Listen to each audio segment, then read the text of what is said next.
May I be allowed to raise some procedural issues?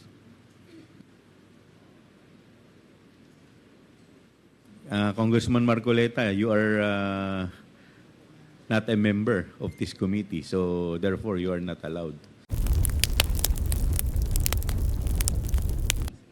With the indulgence, of course, of Congressman Suwan. Yes. Thank you, Mr. Chair. May I be allowed to raise some procedural issues?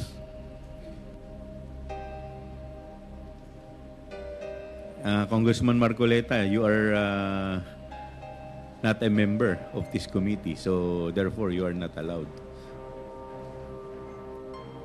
I think, Mr. Chair, we have yet to resolve that because, as you said in the last hearing, my removal as a vice chair of this committee was a plenary action.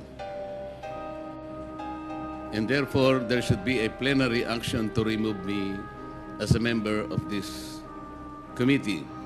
I would like to believe, Mr. Chair, that when I was installed as a vice chair of this committee,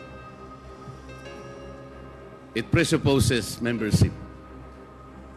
I am supposed to be deemed a member because if I were not a member, I cannot be appointed as a vice chair.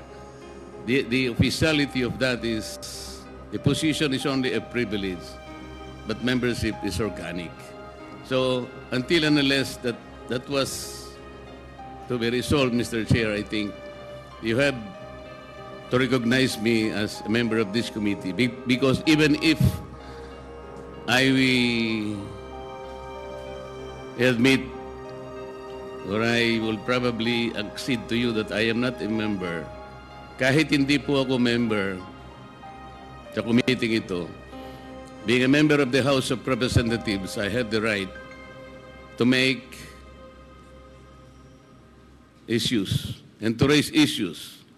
That's why I'm asking your permission to do so, Mr. Chair. You can at any time make a manifestation. In fact, I've been recognizing you po.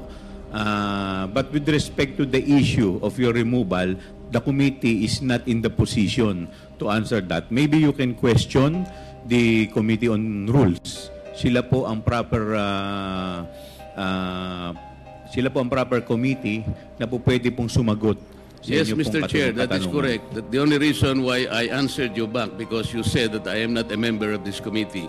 I should not have raised that at all had you not said it. But may I continue, Mr. Chair, in raising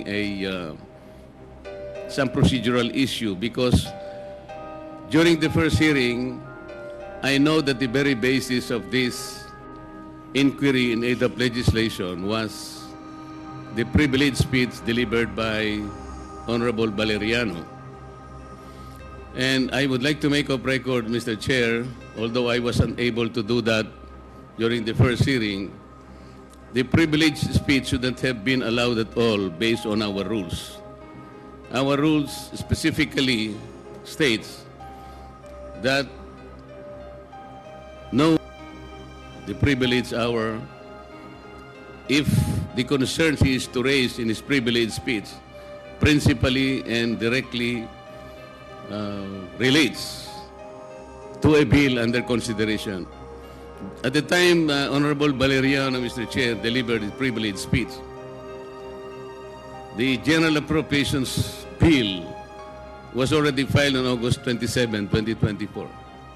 He took the floor on September 3, and therefore, any concern relating to the subject matter in the budget or in the bill should not have been allowed at all. And then this morning I saw the agenda, Mr. Chair. There was an additional agenda added in this committee, and this is supposed to be the manifestation raised by Congresswoman Louis Stroh. And I saw in the notes that it was taken up as motu proprio matter, Mr. Chair. On procedural matters, I don't know how it should be done. Because motu proprio, to my mind, is something that would indicate an official action taken without formal request from another party. And so my question, Mr. Chair, is how did the committee took it on a motu proprio basis when it was a manifestation taken by another party?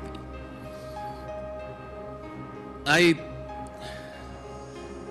see it a very unusual procedure, Mr. Chair, because this representation, I would like to recall that sometime in March 2024, delivered a privileged speech dealing on the same subject matter, and I think even more, I questioned the several irregularities pointed out by the Commission on Audit, specifically in 2017, 2018, and 2019, covering the audit report of COA in the Department of Education. In that privileged speech, Mr. Chair, I took note of the sum of something like 3.25 billion pesos of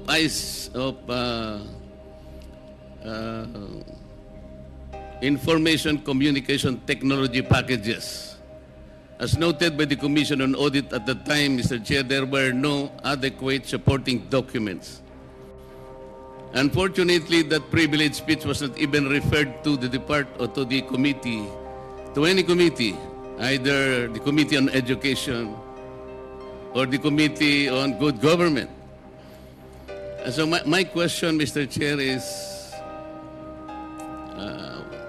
how is it special, or how special can a manifestation issued during the budget committee hearing that this committee, this good committee, already took it as a motu proprio action, subject matter to be covered by this hearing? So parang there is no consistency, Mr. Chair. Parang I would like to volunteer, Mr. Chair, that a copy of my privileged speech delivered on March 15, 2021, entitled Co-Bodies DepEd. It was not even referred to any committee, Mr. Chair. When I exposed several irregularities in the Department of Education as audited by the Commission on Audit, I would like to volunteer that this be made part of the documents that might be taken up by the committee in regard to any investigation with regard to DepEd. In this particular privilege speech, Mr. Chair, I even question a particular law.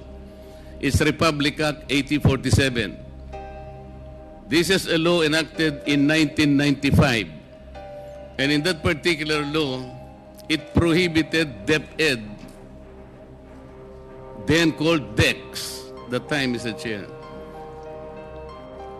DEX at that time was already prohibited from procuring and publishing the books.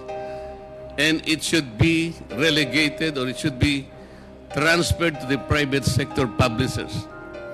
For more than 25 years, Mr. Chair, the DepEd did not follow the law.